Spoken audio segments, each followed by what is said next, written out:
ونصلي ونسلم على رسوله الكريم وخاتم النبيين وعلى آله الطيبين وعلى أزواجه الطاهرات أمهات المؤمنين وعلى سائر الصحابة والتابعين أجمعين. أما بعد فأعوذ بالله من الشيطان الرجيم. بسم الله الرحمن الرحيم. قد أفلح من تزكى وذكر اسم ربه فصلى بل تؤثرون الحياة الدنيا والآخرة خير وأبقى إن هذا لفي الصحف الأولى صحف إبراهيم وموسى. صدق الله مولانا العظيم وصدق رسوله النبي الكريم ونحن على ذلك لمن الشاهدين والشاكرين والحمد لله رب العالمين. ہر طرف خوشیوں کا منظر عید کی آمد سے ہے. ہر طرف خوشیوں کا منظر عید کی آمد سے ہے. شادمانی آج گھر گھر عید کی آمد سے ہے. شادمانی آج گھر گھر عید کی آمد سے ہے. گنگناتی ہے ہوائیں رقص کرتی ہے فضا. گنگناتی ہے ہوائیں رقص کرتی ہے فضا. جگمگاہٹ کا یہ منظر عید کی آمد سے ہے. جگمگاہٹ کا یہ منظر عید کی آمد سے ہے. روزے داروں کو ملا ہے روزے داروں کو ملا ہے دیکھیے انعام. یہ تازگی سائوں کے اوپر عید کی آمد سے ہے. تازگی سائوں کے اوپر عید کی آمد سے ہے. آئیے سب سے پہلے جمعہ کرام میں آرام فرمانے والے آقا حضور کے دادا آقا انعامات مدنی دادا جناب احمد مصطفیٰ محمد مصطفیٰ صلی اللہ علیہ وسلم کی بارگاہ بے کس سامنے گلیج لوگ کو بولے مولانا محمد معالم الجود والکرم وآلہ وبارک وسلم. ایک تو ہی فون نہیں لا سکے گا.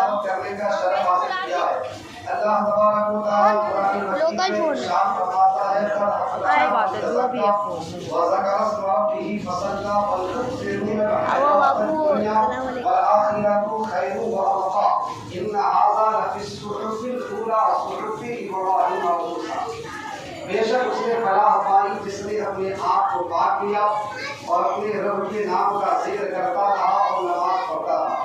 بلکہ تم لوگ دنیاوی زندگی کو ترجیح دیتے ہو حالانکہ آخرت کہیں اس سے زیادہ بہتر ہے اور ہمیشہ باقی رہنے والی ہے. یقیناً یہ سب کچھ پہلے صحیفوں میں لکھا ہوا ہے جو صحیفے حضرت ابراہیم و موسیٰ علیہ السلام تھے. حضرات محترم افلاح یہ افلاح سے نکلا ہے جس کا معنی ہے کھولنا اور یہاں اس سے مراد دونوں جہانوں میں مکمل کامیابی حاصل کرنا ہے. حضرات محترم تزکا یہ زکات سے نکلا ہے جس کا معنی نشو و نما پانا اور پاک ہونا ہے. یعنی کہ وہ شخص جو اپنے آپ کو کفر و شرک کی آلودگیوں سے پاک کرتا ہے اور اپنے دامن عمل کو فسق و فجور اور نافرمانی و سرکشی سے بھی آلودہ نہیں ہونے دیتا. اپنے رب کی یاد میں ہر وقت مشغول رہتا ہے اور نماز پنجگانہ میں بھی سستی نہیں کرتا ہے. اس کے سر پر دارین کی کامیابی کا تاج سجایا جائے گا. بعض مفسرین نے تزکا سے زکات اور صدقہ فطر مراد لیا ہے اور عید کے دن پڑھی جانے والی مخصوص تکبیرات مراد لی ہے. مثلا اللہ اکبر اللہ اکبر لا الہ الا اللہ اللہ اکبر اللہ اکبر وللہ الحمد. اور سجدہ سے مراد نماز عید لی ہے. تو مطلب یہ ہوا کہ اس آدمی نے دونوں جہانوں کی کامیابی حاصل کر لی جس نے رمضان شریف کے روزے رکھنے کے بعد صدقہ فطر ادا کیا, تسبیحات پڑھتا رہا اور 2 رکعت نماز نفل ادا کرتا رہا. لیکن اہل دنیا کا طریقہ یہ رہا ہے کہ وہ ہمیشہ باقی رہنے والے چیزوں پر دھیان دیتے ہیں. حضرات محترم لفظ عید یا تو اول پیمانہ لوٹنا سے نکلا ہے چونکہ یہ دن مسلمانوں پر بار بار لوٹ کر کے آتا ہے اسی لیے اسے عید کہا جاتا ہے. یا یہ عادتاً سے نکلا ہے کیونکہ اس دن میں اکٹھا ہونا لوگوں کی عادت ہے اسی لیے اسے عید کہا جاتا ہے. علامہ اظہری کہتے ہیں کہ اہل عرب کے نزدیک عید اس دن کو کہتے ہیں جس میں کوئی خوشی یا غمی لوٹ کر کے آئے، اور علامہ شوکانی کے نزدیک عید اس دن کو کہتے ہیں جس میں کوئی خوشی لوٹ کر کے آئے۔ تو مطلب یہ ہوا کہ عید کے دن اللہ تبارک و تعالیٰ اپنے بندوں کے گناہوں کو معاف فرما دیتا ہے، اللہ تعالیٰ اپنے بندوں کے گناہوں کی مغفرت فرما دیتا ہے، اور اس دن میں خوشی منانا چونکہ لوگوں کی عادت ہے اسی لیے اسے عید کہا جاتا ہے۔ حضرات محترم، دنیا کی کوئی قوم ہو یا نوع انسانی کا کوئی فرد ہی کیوں نہ ہو، وہ اپنے مشاہیر اور بزرگوں کی یاد منانے کا فطری جذبہ رکھتا ہے۔ اسلام دین فطرت ہے، وہ کسی کے فطرت کو ختم نہیں کرتا بلکہ اس کو حقیقت میں بدل دیتا ہے، اور اگر اس میں کوئی غلط رسم و رواج جڑ پکڑ چکے ہوں انہیں جڑ سے اکھاڑ دیتا ہے اور ایسے اعمال کرنے کا حکم دیتا ہے جن سے انسانی فلاح و بہبود بہتری اور ترقی ہوتی ہے۔ حضرات محترم، اقوام عالم کی تاریخ میں کچھ ایسے بھی ایام ہوتے ہیں جنہیں مخصوص انداز میں منایا جاتا ہے اور ان میں خاص انداز میں عبادات کی جاتی ہے۔ ٹھیک اسی طریقے سے اسلام میں بھی کچھ ایسے مخصوص ایام ہیں جنہیں شرعی انداز میں منایا جاتا ہے، اور اگر اس میں کوئی غیر شرعی رسم و رواج ہو انہیں ختم کر دیا جاتا ہے۔ حضرات محترم، ہجرت سے قبل عیدین کے موقع پر انصار مدینہ خوب مسرت و شادمانی کا اظہار کیا کرتے تھے، نیزہ بازی کا مقابلہ کیا کرتے تھے، تلوار زنی کے جوہر دکھایا کرتے تھے، اور شراب نوشی بھی کیا کرتے تھے، اور خوب داد عیش دیا کرتے تھے۔ حضور اکرم صلی اللہ تعالیٰ علیہ وسلم نے ان سے اس کی وجہ دریافت کی تو ان لوگوں نے کہا کہ ہمارے آباء و اجداد ایسا ہی کیا کرتے تھے، اس لیے ہم لوگ بھی ان کی پیروی کرتے ہوئے ایسا ہی کرتے ہیں۔ حضور اکرم صلی اللہ تعالیٰ علیہ وسلم نے ارشاد فرمایا کہ ان ایام کو لہو و لعب میں برباد کرنے سے بہتر یہ ہے کیوں نہ ہم ایام یا ایسے کام کریں جن میں تفریحات کے اسباب بھی مہیا ہوں اور اللہ کی خوشنودی بھی حاصل ہو۔ تو حضور اکرم صلی اللہ تعالیٰ علیہ وسلم نے شرعی انداز میں عید الفطر اور عید الاضحیٰ منانے کا حکم فرمایا۔ حضرات محترم، ابن حبان روایت کرتے ہیں کہ جب ہجرت کے دوسرے سال شعبان المعظم کے مہینے میں رمضان شریف کے روزے فرض کیے گئے اور 17 رمضان المبارک کو غزوہ بدر پیش آیا جو کہ حق و باطل اور کفر و اسلام کے درمیان پہلی جنگ تھی، جس میں کفار کی تعداد 1000 کے برابر تھی۔ ان کے پاس منتخب بہادر تھے، ان کے پاس تلواروں کی کوئی کمی نہ تھی، کھانے پینے کی کوئی کمی نہ تھی۔ اس کے مقابل میں مسلمانوں کی تعداد صرف 313 تھی۔ مسلمانوں کے پاس صرف 17 اونٹ اور 2 گھوڑے تھے، اور جنگی ساز و سامان نہ ہونے کے برابر تھا، کھانے پینے کا بھی سامان نہ ہونے کے برابر تھا۔ اس کے باوجود مسلمانوں کو اللہ تبارک و تعالیٰ کی ذات پر مکمل بھروسہ تھا۔ یہی وجہ ہے کہ پروردگار عالم نے جنگ بدر میں مسلمانوں کی کامیابی کے لیے، مسلمانوں کی حمایت میں، اللہ تبارک و تعالیٰ نے مسلمانوں کی مدد کے لیے آسمان سے 5000 فرشتوں کو اتار دیا، اور جنگ بدر میں کفار کو شکست ہو گئی اور مسلمانوں کو کامیابی مل گئی۔ حضرات محترم، جنگ بدر سے واپسی کے بعد، واپسی کے 8 دنوں کے بعد عید الفطر کا چاند طلوع ہوا۔ اس طریقے سے پروردگار عالم نے اپنے محبوب کے غلاموں کو جو خوشیاں عطا فرمائی، ایک کفار پر فتح و نصرت، اور دوسری خوشی رمضان المبارک کے گزرنے پر گناہوں کی مغفرت و بخشش۔ تو حضور اکرم صلی اللہ تعالیٰ علیہ وسلم نے اپنے غلاموں سے فرمایا کہ کیوں نہ ہم لوگ اللہ تعالیٰ کی ان نعمتوں کا شکر ادا کریں۔ اس طریقے سے عید الفطر منانے کا اہتمام کیا۔ حضرات محترم، حضرت عبداللہ ابن مسعود رضی اللہ تعالیٰ عنہ سے روایت ہے کہ حضور اکرم صلی اللہ تعالیٰ علیہ وسلم نے ارشاد فرمایا کہ جب لوگ رمضان شریف کے روزے رکھتے ہیں اور پھر عید الفطر کی نماز ادا کرنے کے لیے اپنے گھروں سے نکلتے ہیں تو پروردگار عالم ارشاد فرماتا ہے اے میرے ملائکہ، اے میرے فرشتوں، ہر مزدور اپنی اپنی اجرت طلب کرتا ہے، اور میرے وہ بندے جنہوں نے رمضان شریف کے روزے رکھے ہیں اور عید الفطر کی نماز ادا کرنے کے لیے اپنے گھروں سے باہر نکلے ہیں، وہ بھی اپنی اجرت طلب کرتے ہیں۔ اے میرے ملائکہ، اے میرے فرشتوں، تم سب کے سب گواہ ہو جاؤ، میں نے ان کے تمام گناہوں کو معاف کر دیا ہے۔ اور ایک ندا کرنے والا، ایک آواز دینے والا یہ آواز لگاتا ہے اے محمد مصطفیٰ صلی اللہ تعالیٰ علیہ وسلم کے غلاموں، اپنے گھروں کی طرف لوٹ جاؤ، کیونکہ تمہارے تمام گناہ نیکیوں میں تبدیل کر دیے ہیں۔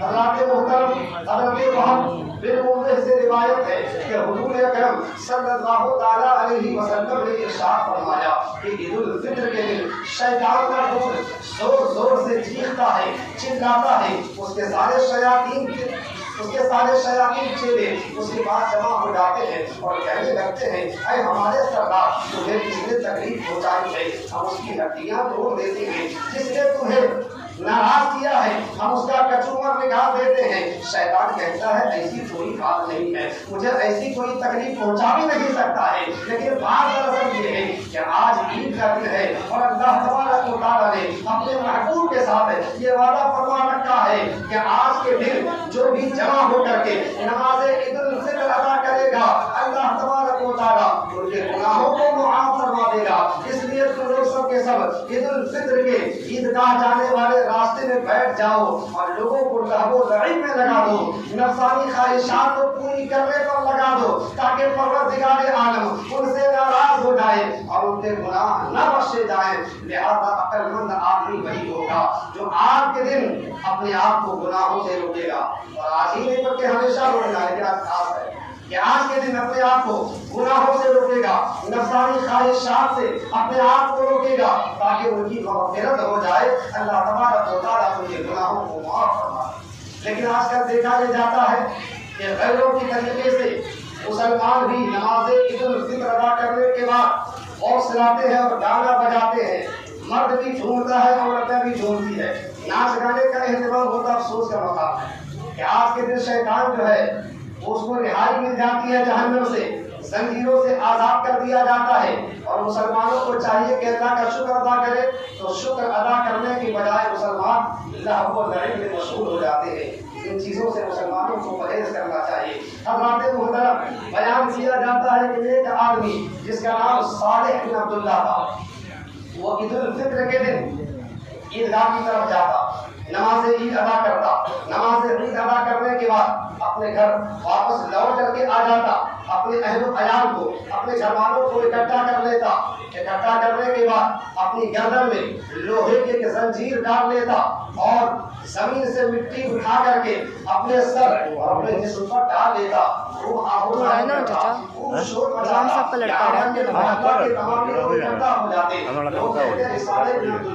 آج تو عید کا دن ہے، آج تو خوشی کا دن ہے، آپ نے یہ کیا حالت بنا رکھی ہے؟ وہ فرماتے مجھے اچھی طریقے سے معلوم ہے، لیکن میرے پروردگار عالم نے مجھے نیک اعمال کرنے کا حکم دیا اور میں نے اس کے حکم کے مطابق نیک اعمال کرنے کی کوششیں بھی کی ہے، لیکن مجھے معلوم نہیں کہ میرا روزہ جو ہے، میرا جو عمل ہے وہ اللہ کی بارگاہ میں قبول ہوا ہے یا نہیں ہوا ہے، اس لیے میں ہو رہا ہوں۔ حضرات محترم، آج ہم لوگوں کو بھی سوچنا چاہیے کہ ہمارے روزے اللہ کی بارگاہ میں قبول ہیں یا نہیں، ہماری نمازیں اللہ کی بارگاہ میں قبول ہیں یا نہیں، اس لیے ہمیں رو رو کر کے رب تبارک و تعالیٰ سے اپنے گناہوں کی بخشش طلب کرنی چاہیے۔ حضرات محترم، حضرت عباس رضی اللہ تعالیٰ عنہ کی روایت میں وہ فرماتے ہیں کہ عید الفطر کے دن حضور اکرم صلی اللہ تعالیٰ علیہ وسلم غسل فرماتے، پاکیزہ لباس لباس فرماتے، خوشبو لگاتے اور عید الفطر کی نماز ادا کرنے کے لیے عیدگاہ کی جانب تشریف لے جاتے۔ آقا صلی اللہ تعالیٰ علیہ وسلم عید الفطر کے دن پہلے کچھ تناول فرماتے، اس کے بعد نماز عید ادا فرماتے، اور عید الاضحیٰ میں سب سے پہلے نماز عید الاضحیٰ ادا فرماتے اور قربانی کرتے، اور سب سے پہلے قربانی کا گوشت تناول فرماتے۔